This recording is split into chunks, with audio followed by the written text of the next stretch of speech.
திருப்பூரிலிருந்து திருப்பத்தூருக்கு Thiruvananthapuram express ரயிலில் பயணம் செய்த இளைஞரை ஓடும் ரயிலில் இருந்து தள்ளிவிட்டுக் கொன்றதாக ஜார்க்கண்ட் மாநில வாலிபரிடம் போலீசார் விசாரணை மேற்கொண்டுள்ளனர்.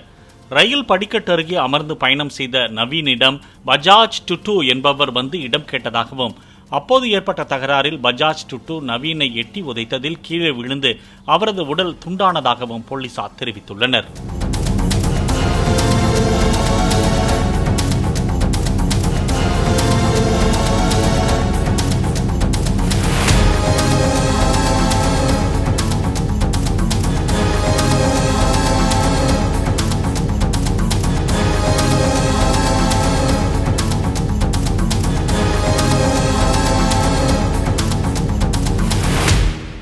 பிளே ஸ்டோர் மற்றும் ஆப் ஸ்டோரில் இருந்து பாலிமர் செயலியை QR கோடு மூலம் பதிவிறக்கம் செய்யுங்கள். செய்திகளை உடனுக்குடன் பெறுங்கள்.